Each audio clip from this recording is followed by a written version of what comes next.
마귀는 우리를 망가뜨리기 위하여 역사할 때 우리를 누른다. 오늘 하나님의 말씀은 마귀가 우리를 누른다 그랬습니다. 스트레스를 준다. 그 스트레스가 결국에는 우리를 망하게 하고 병들게 하고 죽게 하는데, 이 스트레스가 어떻게 오는가? 마귀가 우리 가운데 스트레스를 통해서 역사하는데, 그 스트레스가 어떻게 우리에게 다가오는가? 우리가 성경의 말씀을 가만히 고찰해 보면 알 수가 있습니다.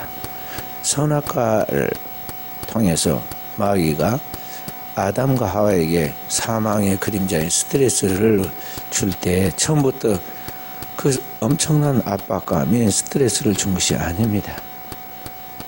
마귀가 아담과 하와에게 주었던 것은 뭐냐면, 자연스러운 우리의 생활 속에서 서서히 표가 안 나게 우리의 자연스러운 일상생활과 대화 속에 여기에 사탄이 틈을 타죠.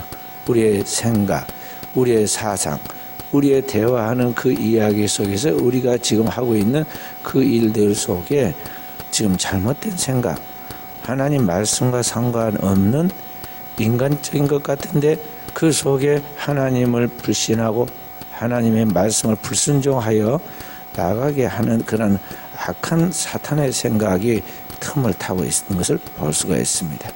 그렇게 해서 아담과 하와가 그게 사단의 역사, 사단의 그런 장난인 줄 알지 못하고 그 사단의 생각을 받아들여서 자기도 모르게 그 안에 사단의 생각에 나래를 펼치는데, 그때 그때의 그 순간적 상황은요, 아담과 하와가 지금까지 맛보지 못하는 엄청난 새로운 지식이고 새로운 그런 기분이고 새로운 그런 환상이었어요. 이전에는 절대 선악과를 하와의 말대로 하자면은 만지지도 말고 먹지도 말고, 먹으면 잘못될 수가 있다고 생각했는데 전혀 그렇지 않을 뿐만 아니라 죽지 아니할 뿐만 아니라 먹으면 좋고 그냥 좋은 정도가 아니라 먹으면 내가 하나님처럼 되고 하나님처럼 선악을 모두 다 알아서 이 땅의 만국의 영화를 다 누리게 될 것이라는 환상을 갖게 되죠. 그때 기분이 어땠을까요? 얼마나 기분이 붕 뜨고 이전에 생각하지도 이전에 경험하지도 못하는 그러한 환상에 사로잡히고 좋았겠어요. 그런 좋은 감정과 기분, 그런 생각 속에서 선악과를 쳐다보니까 선악과가 달리 보이잖아요. 보암직하고 먹음직하고 지혜롭게 할 만큼 탐스러워 보여요.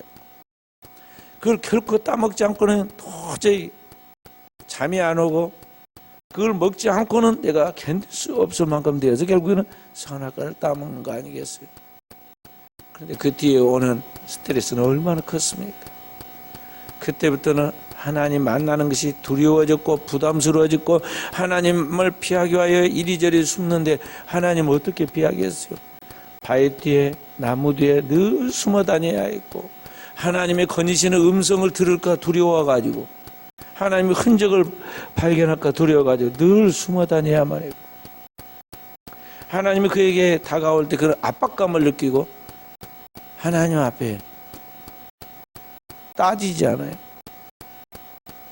이전에는 자신의 삶에 자기 아내가 큰 위로이고 힘이고 돕는 배필로서 내 뼈 중에 뼈요 내 살 중에 살이로다, 노래와 시가 저절로 나왔는데 그 여인이 그에게는 자기를 망하게 하는 원수가 되어가지고, 하나님이 왜 이따 이 여자를 나한테 줘가지고 내 인생을 이렇게 망치게 했어요.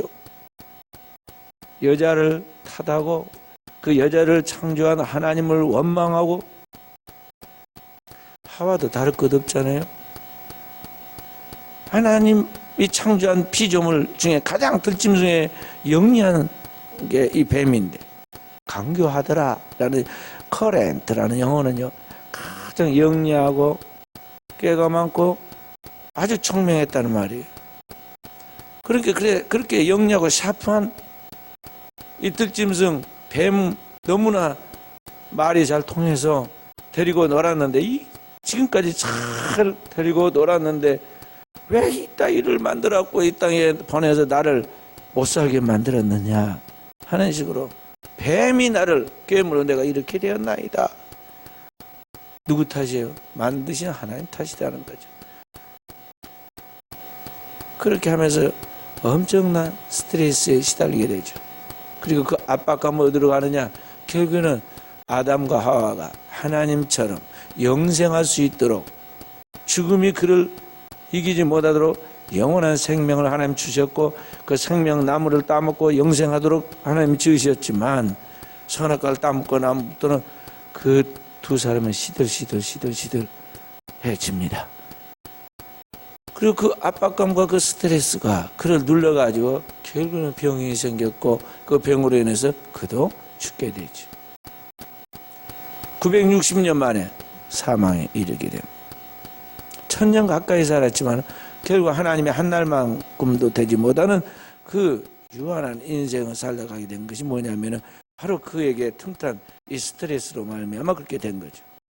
원인은 배후에서 역사한 사단이었고, 그 선악과를 따먹고 스트레스에 직접적으로 들어가게 된 것은 뭐냐면 자신의 선택이었어요. 그렇게 해서 오늘 우리 가운데 스트레스가 우리를 망하게 하는데, 사단이 그 스트레스를 통해서 우리에게 다가가는 경로가 항상 똑같다는 거죠. 선악과를 볼 때 보암직하고 먹음직하고 지혜롭게 할 만큼 탐스럽게 보이도록 이 세상에 있는 것들을 가지고 마귀가 우리에게 잘못된 생각과 사상, 하나님을 불신하고 불순종하여 그것을 따먹지 않고는 견딜 수 없도록 이 땅에 있는 것들을 크게 보게 하고, 그것에 절대적인 비중을 두게 하고, 그것을 사모하고 사랑하게 만든다.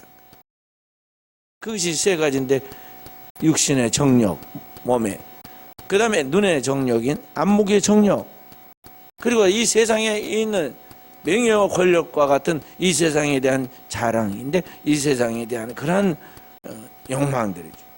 이러한 것들이 오늘 우리를 하여금 결국에는 우리 영혼을 탕진하게 만들고 하나님 앞에서 우리의 인생을 망치게 만드는 원인이 된다는 것이죠. 그러니까 항상 우리가 경계해야 할 것은 이 세상으로부터 오는 것들에 대한 유혹이 있을 때, 또 그런 것들에 대한 것들의 생각들을 우리가 공감하고 동조하고 그렇게 흘러가려고 할 때 두 가지를 생각해야 돼요. 지금 내 생각에 하나님 말씀과 상관없는 세속적이고 인간적인 생각으로 지금 젖어 있는, 하나님 말씀에 불분명하게 서 있다는 이 흐트러져 있는 자세, 자기의 생각을 점검해야 하고요. 또 한 가지는 지금 세상으로부터 오고 있는 그 유혹의 그 요인이 뭔가를 잘 알아서 이걸 어떻게 깨뜨릴 것인가, 여기에 생각을 가져야 한다는 거죠. 구약에 나와 있는 출애굽에서 가나안 땅을 정복해 나갔던 이스라엘 백성들에게서 아간이라는 사람이 나오죠. 물질적인 황금의 탐욕 때문에 그것을 감춰두었다가 나중에 돌에 맞아서 죽게 되는데, 이스라엘 백성들 전체가 돌로 그를 쳐서 계곡에서 죽였다고 해서 아골 골짜기라고 하죠. 아골, 괴로움의 골짜기.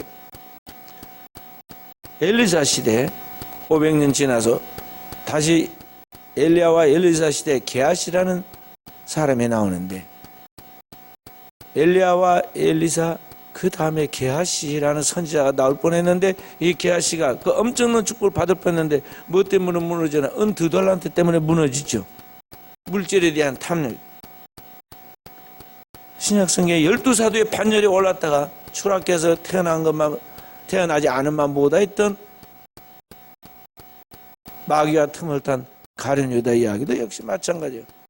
예수를 팔면 그가 큰 운명을 바꿀 만한 그런 물질을 얻을 것으로 잘못된 생각을 갖고 예수를 넘겨주었는데, 그것이 그에게 큰 올무가 돼서 자기의 생명을 잃어버리고 영혼을 잃어버리게 되죠. 이게 뭐냐면 돈과 물질에 대한 탐욕 때문에 그렇게 된 거예요. 항상 이 땅과 이 세상에 있는 것들에 대한 그러한 욕망을 갖게 되면은, 이 세상에 대한 그러한 탐욕, 이러한 욕망들을 갖게 되면 이런 문제가 생기는 거죠. 그러니까 이런 것들이 다가올 때 우리는 그걸 덥석 받아 먹어서는 안 돼요. 나는 절대 돈을 가지도 타락하지 않을 것이다. 그런 엉뚱한 성경에 없는 자기가 생각해낸, 그리고 세상으로부터 오는 잘못된 생각인 그 생각을 가지고 있어요. 이 땅에 있는 모든 사람 중에 돈을 만져가지고 타락하지 않은 사람 한 사람도 없어요. 돈은 일만 악의 뿌리가 되는 거예요. 부유하면 다 타락하게 되고 있어요. 그 인간의 타락한 죄성이에요. 예수님의 제자도 타락했다니까. 그런데 여러분과 제가 더 나아요? 3년 동안 주님으로부터 직접 가르침을 받은 훈련된 가룟 유다도 타락을 했는데 우리가 과연 그보다 낫느냐는 것이죠. 그래 진짜 구원을 받은 예수님의 칭찬에다 이도 아브라함의 자손이미로다. 인자는 잃어버린 자를 찾아 구원하려 함이라고 찾아서 구원시키고 백성들 앞에 선포했던 삭개오 이야기를 보면 어떻게 해요? 삭개오는 예수님을 딱 만나고 나서 진짜 은혜를 받고 나니까 확 뒤집어졌는데 어떻게 말합니까? 자기의 모든 소유의 절반을 그 자리에 딱 잘라서 가난한 자들에게 주고 나머지 절반을 가지고 자기가 쓰는 것이 아니라 그 절반은 자기가 그동안 못 살게 굴고 다른 사람들에게 해코지 많이 하고 다른 사람에게 경제 손실을 주면서 탐욕을 부렸던 그런 사람들이 기도하며 깨달아지고 생각난 사람마다 4배씩 갚겠나이다 그랬어요. 저는 아무리 봐도 삭개오는 그때부터 빈털털이 된 게 분명해요. 분명해. 하나님의 은혜로 그 이후에 하나님이 그에게 국리를 베풀어서 살긴 살았겠지만은 성자 같은 삶을 살았겠죠. 그렇지만은 부자 그 뒤로 삭개오가 또 부자가 됐다는 말은 없어요. 그죠? 주님을 만나고 난 다음부터는 그렇게 됩니다. 그러니까 주님께 한 청년이 만나서 예수님을 만나서 아주 똑똑하고 유능한 젊은이가 와서 예수님께 무릎을 꿇고 물었습니다. 선생님, 내가 어떻게 하여 영생을 얻으리까? 근데 주님께서 계명들을 지켜라. 이것은 어려서부터 제가 다 철저히 지켰습니다. 그래, 주님이 그를 사랑스럽게 보셨다고 그랬고 네가 한 가지 부족한 것이 있으니 네 모든 소유를 다 팔아 가난한 자에게 주고 나를 따르라 그랬어요.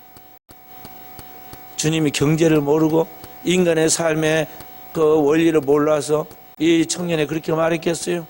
그는 큰 부자라 근심하고 떠나갔다고 그랬어요. 경제에 대해서 누구보다 잘 아는 이 젊은이가 돈을 다 팔아서 가난해 죽어 나서 자기가 거지 되면 어떻게 살 것인가를 생각하니 근심이 안 되겠어요? 그러면 주님이 그걸 몰라서 그렇게 하라고 그랬겠냐는 거죠.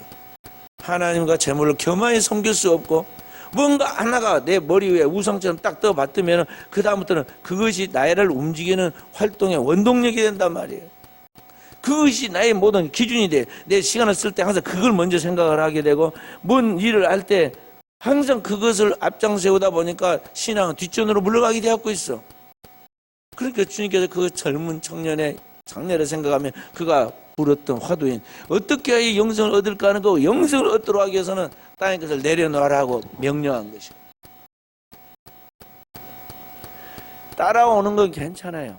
먼저 하나님 나라와 의를 구하고 살아가는 가운데 필요한 것들을 하나님의 까마귀를 통해 먹이든 하늘의 만나를 떨어뜨려 먹이든 반석을 터뜨려서 물을 주든 하나님이 따라오게 하신 것은 괜찮아. 그런데 문제는 내가 그걸 머리 위에 위고 앞에다가 모시고 그냥 따라가면 이게 문제가 생긴다니까. 거꾸로 내가 주님을 따라했는데 물질을 따라가면 여기에 문제가 생겨요. 그때부터는 타락하는 거예요. 그래서 목회자의 양심으로 제가 늘 근심하는 게 그게야. 우리가 물질이 앞서가고 그것을 쫓아가면 안 되는데 내가 한 사람 한 사람은 성신앙을 검토해 볼 때 이게 지금 거꾸로 순서가 뒤바뀌다 하는 거 제가 마음에 막 근심이 오는 거야. 근심이요. 그것 때문에 목회자가 늙어. 늙어. 다른 것 때문에 늦겠어요? 목회자는 하나님께 맡긴 양을 하나도 잃어버리지 않고 천국 들어가는 것이 그의 주어진 사명이고 자기의 목회자로서의 그러한 자신의 자존심인데 이게 문제는 천국까지 들어가야 돼. 천국까지. 교회만 와갖고 그냥 다니고 참 뭐 이렇게 그냥 교인이었다 교인이 많았다 그게 문제가 아니에요.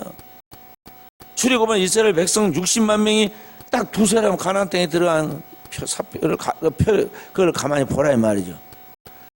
천국 들어간 지가 많지 않아요. 청함 받은 자는 많대 택함 받은 자는 적으니라 주님 말씀하셨다고.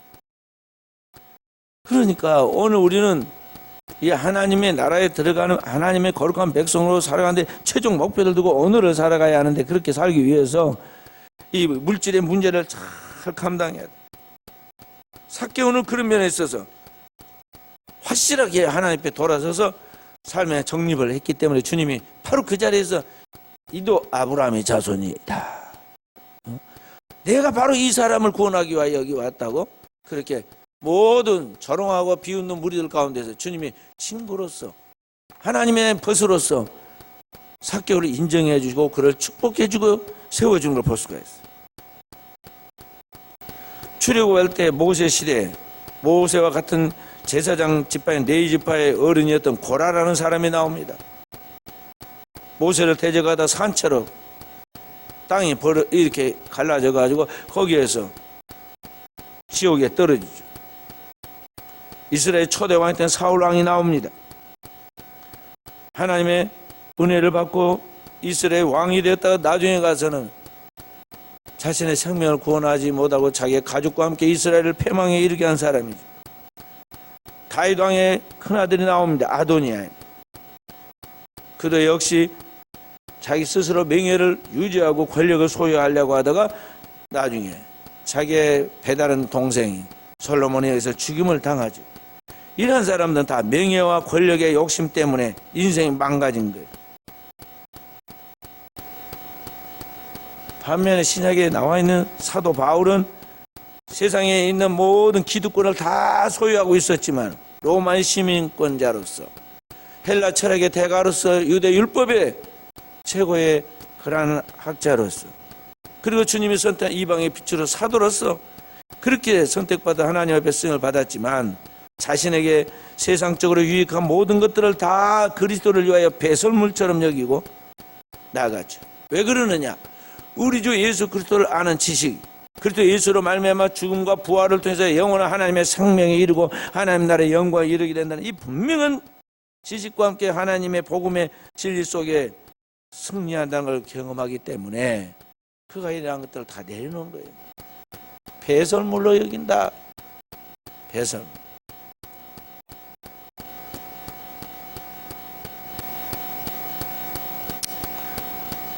우리는 성경을 보라는 게 뭐냐면 하나님 성경을 보라. 성경은 우리에게 거울이다 그랬는데요. 성경을 보면 이 사람들이 마귀가 어떻게 틈을 타고 들어와서 그 사람들을 넘어뜨리고 그 넘어지고 난 다음에 그 스트레스가 그를 어떻게 멸망시켜 가는가를 지금 보라는 거예요. 보라. 실패한 사람도 보고 성공한 사람도 보면서 너는 선악과는 어떤 통찰력으로 버려야 할 것과 취할 것이 무엇인가를 너 분별하고 그것을 내 영혼의 양식으로 삼아서 받아서 먹고 그 말씀을 붙들고 기도해서 그 안에서 주님이 바라는 너에 대한 하나님의 이상, 너를 그리스도의 형상으로 만들어서 이 땅의 세상의 빛으로서 비추고 하나님의 영광을 드리려고 하는 그 이상을 쫓아서 살아라 그런 말이거든. 그것을 붙잡고 나가야 돼. 아브라함 시대의 소돔과 고모라 사람들은요, 잘 산 사람들이고 성공한 사람들이잖아요. 아브라함은 부자 소리는 듣긴 했지만은 소돔과 고모라의 사람들에 비하면 게임도 안 돼요. 그 사람들은 그 땅에 풍요로운 그 땅에서 너무너무 잘 먹고 잘 살고 얼마나 삶의 여유가 있으면 맨날 다니면서 육신의 정욕을 탐하고 그랬겠어요. 오늘 현대인들도 삶의 여유가 있고 살만해지니까 자꾸 성적인 유의를 찾다가 나중에 더 나아가서 이러한 난잡함에 동성애를 발견하고 그렇게 된 거 아니겠어요? 먹고 살기 바쁘고 살기가 힘든 사람은요, 다른 데 신경 쓰거나 다른 데 빠질 여유가 없다고요. 그런데 소돔과 고모라 사람들은 큰 성에 먹고 살 것은 풍요롭고 그리고 사회적으로도 아주 뛰어난 사람들이니까 성공한 그 사람들이 기껏 추구해 나간 것은 이 성적인 그런 일락을 추구해 나가는 것이었죠.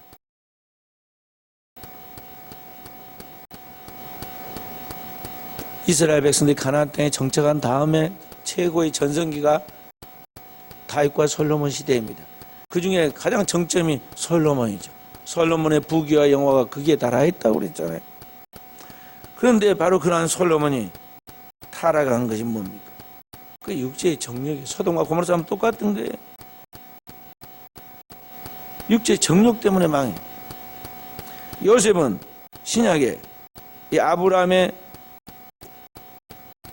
증손자였던 이 요셉은 이런 성적 유혹이 다가왔을 때 어떻게 했느냐?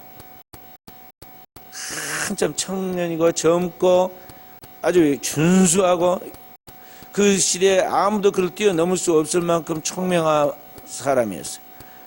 근데 신분이 붙잡혀온 종으로서 노예의 신분이었죠. 옛날에 고대에는 주인이 노예를 짐승처럼 또는 물건처럼 다루던 시대인데, 그래서 그 집 주인 여인이 이 요셉을 보면서 유혹을 받았어요.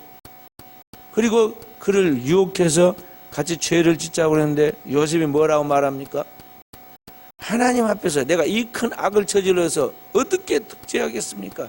그리고 인간적으로도 내가 당신의 남편이 이 보디발이라는 주인에게 한 가지 금한 것은 아내라고 그랬는데 그 외에는 다 당신이 마음대로 너가 마음대로 해도 좋다고 그렇게 나에게 허락을 했는데 어떻게 인간의 신에도 저버리겠습니까? 하면서 그가 그걸 딱 절제했어요. 하나님의 말씀으로 물리쳤던 거죠. 그래서 요셉이 장차 오시는 예수 그리스도의 조상으로서 그의 정결함에 하나의 예표가 된 거예요. 그러니까 마귀는 항상 우리에게 다가오는 경로가 그렇다는 거예요. 우리 이렇게 타락하고 넘어진 사람들이 이야기했지만 육신의 정욕, 안목의 정욕, 이생의 자랑, 이 세 가지 중에 하나예요. 선악과의 특징이에요. 그런 걸 통해 우리가 늘 다가와요. 그렇기 때문에 이런 것들에 대하여 적당하게 우리가 그냥 넘어가거나 그냥 뭐 그럴 수도 있다. 뭐 옛날에는 그랬었는데 뭐 지금 시대가 그런 게 아니다. 그렇게 생각하면 안 돼요. 그런 것들 철저히 버려야 돼요. 그리고 나는 절대 그렇게 안 될 것이다는 자기 자신을 믿지 말아요. 나는 돈이 있어도 절대 나는 하나님 배신 안 할 것이다. 타락 안 할 것이다. 나는 어떤 유혹이 있어도 나는 절대 나는 그렇게 안 될 것이다. 그렇게 자신을 속이지 말아요. 하나님이 우리를 붙잡고 하나님이 우리를 은혜 주시고 우리를 지켜주지 않으면 우리는 언제든지 무너질 수밖에 없는, 넘어질 수밖에 없는 존재들이고, 딱 한 번 넘어지고 죄를 짓고 나면 그 다음부터는 뭐냐면 그 죄의 스트레스가 나를 망하게 하는 거예요. 나를 병들게 하고 내 인생을 꼬이게 하고 나로 하여금 결국에 그것으로 인해서 파멸해서 영원토록 그 고통 속을 벗어나지 못하게 해요. 죄에는 뭔 특징이 있냐면 중독성이 있어요. 계속 반복하게끔. 그것도 그 중독은 알코올 중독이 점점 심해지듯이요, 죄의 중독은 점점 커지는 거예요. 커져. 그러니까 시초에 처음 초기에 막아야 돼. 처음에 끊어야 한다는 거죠. 칼로 자른 것보다 더 분명하게, 예리하게, 확실하게. 성경 뭐라냐? 내 마음과 생각, 그 뜻까지 감찰하시는 하나님 앞에 성령의 검고 하나님의 말씀을 잘라내라고 그랬어요. 잘라내야 돼. 대충 해가지고 흐리멍텅하게 하면서 내가 하나님의 말씀대로도 하고 세상에도 성공하고 될 것이라 그렇게 생각하는 사람은 성경과 전혀 동떨어질 뿐만 아니라 지금 하나님을 우롱하고 있는 거예요. 하나님의 말씀이 그렇다는데 자기는 그렇지 않다고 생각하는 그는 하나님의 말씀을 지금 오용하고 있다는 것이죠.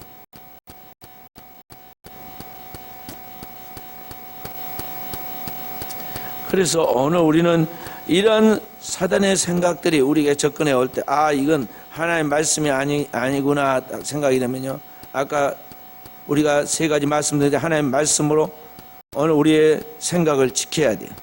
하나님 말씀인가 아닌가 그걸 분별해 가지고 하나님 말씀을 묵상하고 제자 훈련해서 하나님 말씀에 확실하게 서도록 그 말씀을 붙들고 나아가야 한다는 것이죠.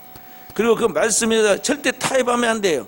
좌로나 우로나 세상적으로나 내 자신의 심리적으로나 조금이라도 거기에 나가면 안 돼. 말씀의 반석에 딱 서서 뿌리를 내리고 서서 그대로만 나아가라는 거예요. 그리고 하나님의 말씀에 더하기 빼하기 가감하지 말라는 거죠. 우리는 필요에 따라서 자꾸 하나님의 말씀을 가감해. 제발 그러지 말아요. 저한테다가 자꾸 이런 말 하시는 분들이 있어요. 제가 빨리 돈 벌어가지고 목사님 목회 도와주고 또 무엇이 성공해가지고 그 다음에 목사님 뭐 하는데 성교비 대주고 제발 그런 말 하지 말아요. 오늘 하나님 앞에서 충성하고 하나님 앞에서 기도하고 오늘 충성해야지. 내일은 내일 돼봐야 알 일이고, 내일 하나님께서 돈을 주고 내일 그 믿음을 줬을 때 이야기인데, 그러면 안 돼요. 더하고 빼지 말아요. 먼저 하나님의 나라와 의의를 구하면 하나님이 따라오게 하신다니까. 근데 자꾸 우리는 뭐냐면 하나님이 나에게 막 좋은 기회를 주고 뭘 어떻게 했고 성공시켜서 그 다음에 물질 주면 내가 하나님 앞에 멋지게 충성하겠는데, 하나님이 불쌍한 거짓입니까? 하나님께서 우리가 구걸해야만 그게 따라가는 분이시냐 이 말이에요. 오늘이라도 하나님께서 역사하시면 이 천천만만의 강수가 다 주의 것이고 이 온 우주가 다 그분이 창조한 세계인데, 그분의 뜻을 따라 필요하면 다 내리실 거예요. 역사하실 거예요. 그러니까 여러분이 하나님 말씀은 어떤 때는 고무줄 들이듯이 쭉 내려가지고 더해요. 또 어떤 때는 맞아 인쇄가 할 정도로 아주 다 잘라내갖고는 아주 손톱만큼도 여유를 두지 않고는 자기 생각에 편협한 생각에 갇히고 그렇게 돼요. 그러지 말라는 거죠. 가감하지 말라고.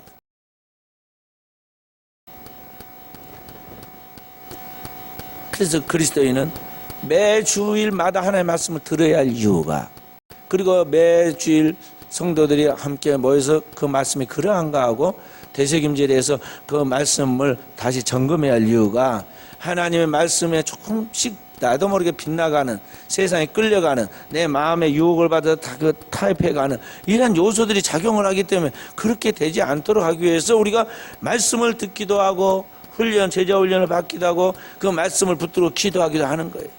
우리 그리스도인은 그런 영적인 경건한 삶이 체질화되고 계속해서 반복되는 가운데서 그리스도의 인격이, 그리스도의 더 나아가서 영성이 내 안에 형성돼서 그리스도의 형상이 이루어지는 거예요. 그렇게 할 때 이제 내게서 자연스럽게 나오는 것이 주님 같은 그 밝은, 어둠에 제약된 세상에서 밝은 빛이 나오게 되고, 그리스도의 그런 그 향기와 같은 그런 영향력이 나타나게 돼요. 그래서 그를 만나는 사람마다 상쾌해지고 기분이 좋아지고 행복해지는 거예요. 그리고 그리스도의 그 편지와 같이 오늘 우리 가운데서 하나님의 말씀이 들어가죠. 먼 데서 친구가 좋은 소식을 전해오면 우리는 그 소식 전해온 것 때문에 그 모든 것들이 행복해지죠. 그와 같이 오늘 우리는 세상 사람들이 그 온갖 부정적인 말로 절망을 가져다 줄 때, 절망의 편지를 가져다 줄 때, 우리 그리스도인은 하나님께로부터 오는 그리스도의 그 편지로서 그리스도의 복음, 하나님의 희망의 소식을, 구원의 소식을, 축복의 소식을, 영생의 소식을 우리가 전하는 하나님의 편지가 되어서 나간다는 것이죠. 진짜 은혜 받는 사람이 옆에 딱 가면요, 절망적인 사람도 희망이 생기게 되고 있고, 막 죽을 것 같은 고통 속에 있던 사람도 일어나게 되는 거예요. 너희는 그리스도의 편지다, 그리스도의 향기다, 그리스도의 세상에 비추는 빛이다고 주님이 우리에게 말씀하신 것은 그러한 것입니다. 그래서 오늘 우리는 그와 같은 영적인 복된 삶을 살아가도록 하기 위해서 항상 우리의 믿음의 사표, 우리의 스승이 한 분이에요. 너희 스승은 하나님이라. 그 누구냐? 그리스도가 우리의 스승이에요. 주님이 하신 대로만 가야 돼요. 주님이 하신 대로. 주님은 하루의 일과의 시작이 새벽 미명에 일어나서 기도하셨다. 기도하여 하루의 일과를 이루기 전에 기도하시오. 그러기 전부터 예수님의 어머니 뱃속에 있을 때부터 기도하여 성령으로 잉태되신 분 아니에요? 그리고 그분이 공생애를 시작하실 때, 인류 구원을 위하여 일하실 때 첫 번째 하시면 40일 동안 기도하신 거예요. 먹지도 않고 마시지도 않고 40일 동안 주야로 기도하셨어요. 그리고도 부족해서 새벽 미명에 또 일어나서 기도하셔요. 하루마다 기도해요. 그리고 밤이 되면 또 기도하시죠. 그리고 제자들이 와서 소식을 전하게, 세례 요한이 죽었다. 12사도를 뽑아야 하는데 지금 12사도가 누가 다른 무리 중에 12사도냐? 또 인류 구원을 위한 대속의 큰 십자가를 지는 이 중대한 문제를 앞에 둘 때, 이런 중요한 일 때는 주님께서 보면성에 밤이 맞도록 기도하셨다고 그랬고, 기도하신 그 자세를 보면 심한 통곡과 눈물로 간구와 손을 올렸다고 그랬고, 겟세마네 동산에서 마지막 최후의 결전을 내리기 전에는 얼마나 몸부림을 치고 기도했더니 땀이 땅에 떠는 핏방울 같이 되었다고 그랬어요. 그러니까 믿음의 선진들, 야곱이 기도하다가 환도뼈가 유골됐다는 이야기나, 예수님이 땅에 떠는 핏방울 같은 그런 기도를 드렸다는 이야기나, 우리가 그리스도인으로서 왜 기도해야 하는가, 영적 싸움에서 영적 싸움을 이야기할 때 우리가 그걸 보고 잘 배워야 해요. 저도 그런 많이 그렇게 스스로 하지만요, 너무 힘들어. 새벽에 나와 기도하면 나도 모르게 머리를 딱 여기다 댑니다. 성경책 위에다 이렇게 하고 대. 그러면 순간 나도 모르게 졸고 있어. 그러다가 아이고 이거 안 되겠다. 다시 또 쥐야, 그리고 다시 또 일어나서 또 기도합니다. 몇 번 싸웁니다. 5시부터 기도하고 8시 정도에 기도를 마칠 때까지 한 시간 반. 그러니까 그 피곤과 졸음과 싸워.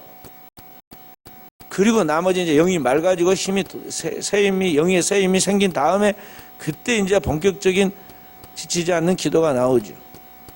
근데 우리가 어때요? 이게 체질화가 안 돼가지고, 이게 문제단 말이에요. 예수님 하신 대로 해야 돼. 중세의 수도자들은 전부 다 사막에 가서 혼자 그렇게 기도했어. 그래서 사막에 수도원이 생긴 거예요. 사막에 수도원이 생긴. 광야로 가든지 산속으로 가든지 거기에서 방해받지 않고 혼자 집중해서 기도한 거죠. 우리 성도들은 이 기도회가, 이 시대가 아무리 바뀌고 또 바뀌어도 기도의 이 체질을 바꾸면 안 돼요. 주님이 말씀하셨다. 기도 외에는 어떤 이런 다른 방법으로 절대 귀신이 떠나가거나 병이 낫거나 하는 이런 능력이 나올 수 없다고 그랬어요. 제자들이 9명이 달라붙어, 숫자적으로 얼마나 압도적이에요? 9명이 달라붙어가지고 그 소년 하나 고쳐내려고 그렇게 긴 시간 동안 했는데 병이 떠나기는커녕 상태가 점점 심해졌어요. 근데 변화산에서 기도하고 예수님이 내려오시더니요, 뭐라고 말하고 몇 말씀 그 아빠하고 아이 병든 아빠하고 이야기를 나누더니요, 아빠한테 왜 믿지 않느냐, 믿음 있는 자가 되어라 한마디 해주고, 그 다음에 아이를 데리고 오라 하더니 데리고 오더니 딱 보자마자 이 더러운 병어리 떼고 귀먹은 귀신아, 아이가 떠나 다시는 들어가지 마라 딱 명령하니까 말이에요. 아이가 막 발작을 하고 뒤집어졌는데 다시 잠잠해졌어요. 깨끗하게 귀신이 떠나고 병이 나았다고 그랬어요. 어떻게 우리는 안 되는데 예수님은 됩니까? 그러니까 예수님이 하신 말씀은 기도 외에는 다른 방법으로 이러한 능력이 나올 수 없다고 그랬어요. 그리스도인의 신앙과 삶 속에서 하늘의 신령, 은혜와 은사와 능력을 우리의 삶에 적용해서 우리의 삶에 그대로 경험케 하고 우리의 삶의 그런 능력 속에서 살아가도록 하려면 그리스도인이 기도의 이 관문을 통과해야 하고 기도의 체질이 우리의 몸에 배어서 나아가야 한다는 거예요. 할렐루야. 군인이 군대에서 훈련받듯이요, 그리스도인은 교회 생활도 이 기도가 반드시 이루어져야 돼요. 그리스도인은 말씀과 기도와 전도가 생활화돼야 돼요. 생활화돼야 돼요. 받은 은혜를 가지고 은혜를 베풀어서 나누어주는 것이 그게 전도잖아요. 전도가 그냥 다른 게 아니에요. 내가 받은 은혜를 나눠주는 거죠. 내가 만난 예수를 소개해주고 내가 받은 은혜를 통해 치유받은 그 은혜와 축복을 알려주고 그도 아이금 하나님 앞에서 소망을 가지고 살아가도록 만드는 거란 말이죠. 근데 교회가 그러한 것이 없이 프로그램에 의해서만 교회가 돌아가고 교회 와서 예배 드렸다는 그러한 그것으로 다 된 걸로 생각하고 나가고, 사업 때문에 교회를 나오기도 하고 또 그 사람 사귀는 것 때문에 교회를 나오기도 하고 사귀죠. 교회를 나오지만은요, 조그만 이 바이러스 하나 딱 나오니까는 다 숨어가지고 순천만 저 갯벌에 몇만 마리의 칠개떼들이 말이죠. 거기에 관광하는 그 배가 쓱 가까이 다가가면은 수만 마리 개들이 쏙 들어가 버립니다. 쏙 들어가고는 없어져. 지금 바이러스 하나가 딱 나와가지고 잘못 걸렸다면 위험하다 그러니까 전부 다 개나 고동이나 신자까지 다 숨어가지고 나오질 않아.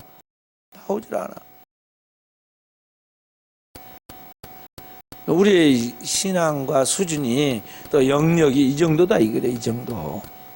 우리 그리스도인은 우리의 현주소를 생각하면서 우리가 건강하고 힘이 있어서 교회를 나온 게 아니에요.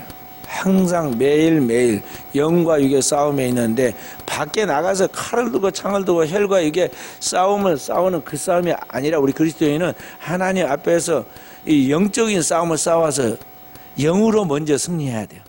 그것이 하나님 말씀과 기도로 영적 싸움을 싸워서 내 앞에 있는 모든 문제가 있기 전에 현상 문제 이전에 영적 문제이기 때문에 이 영적으로 이걸 극복하고 돌파해야 돼요.